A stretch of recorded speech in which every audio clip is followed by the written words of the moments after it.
So, I'm making a video for the first time in a little while.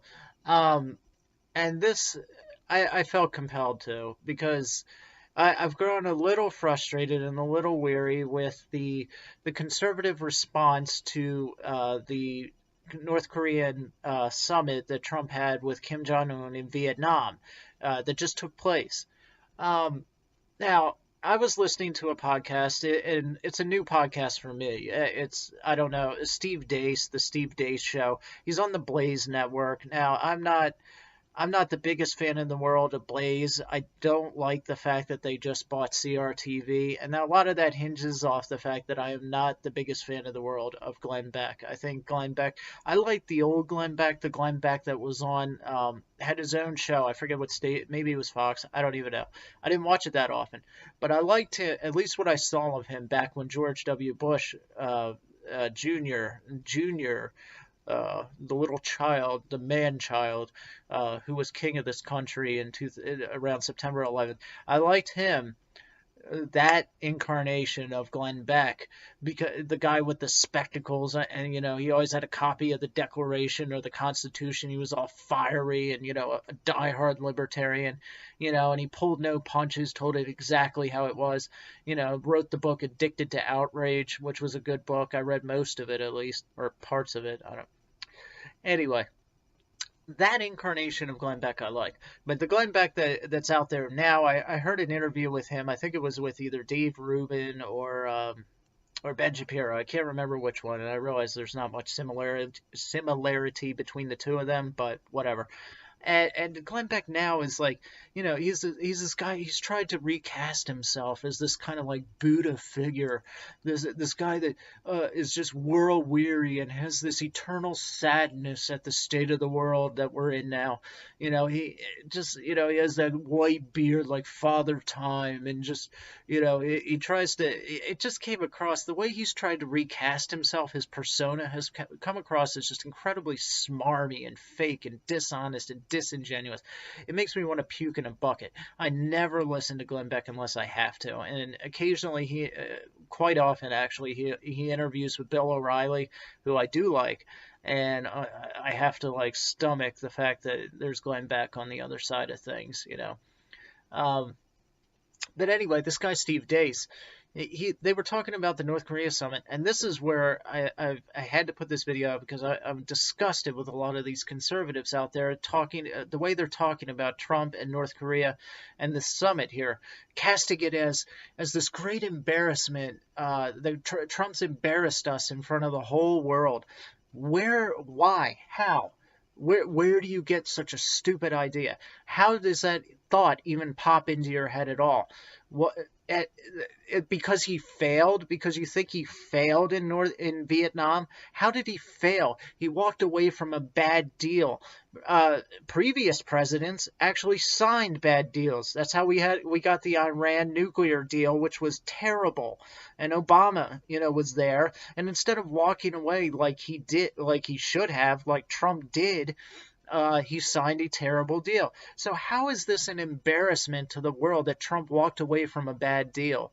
You know, and Steve Deace had on, I think her name was Shannon Joy, who I haven't really listened to that much, but I've heard of her, and she was I believe it was her, because he had like four guests and they were all just really ripping Trump left and right because of this North Korean summit, and what a failure it was. And she went so far as to say that because of what he's because no because of the North Korea summit, she would not vote for him in 2020. And actually, a lot of that was hinged off of his comments regarding the deceased American Otto Warmbier. I believe that's how you pronounce his last name, Warmbier. Otto. And he was captured by North Korea, tortured, and returned to us, I believe, brain dead. I don't know the whole story there, but it's a tragedy. It's sad. It's devastating. Yes. Yeah, I don't need to know the whole story because and I believe Trump had Otto's parents at the not this State of the Union address, but a previous one, and now I think they feel insulted or betrayed because he said that basically he said Kim Jong Un was not aware of Otto the predicament and the attack on Otto, the torturing of him, and basically he's going to take Kim Jong Un's word on that. Not the best comment in the world, but to say that you would not vote for President Trump in 2020 because of that one comment is infantile and stupid. How dumb are you that you would give the election away to these socialist Democrats in 2020 because of one comment? A man who has made millions of comments during his presidency, some more outrageous than others, and you're going to take this one and say that you're not going to vote for him just because of that. Good luck, Shannon. And thank you, Shannon. I say thank you to people like you for flushing our country down the toilet. Thank you for throwing your vote away and screwing us all in the end because of some dumb idea that just this one comment was enough to sabotage an entire presidency. You've got to be kidding me.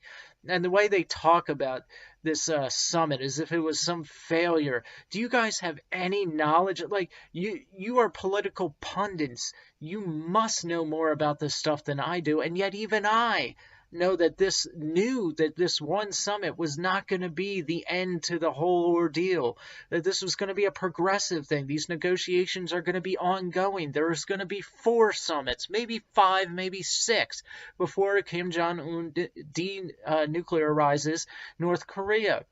How short-sighted are you people? You know? Reagan had multiple summits or negotiations or what have you with Gorbachev, didn't he?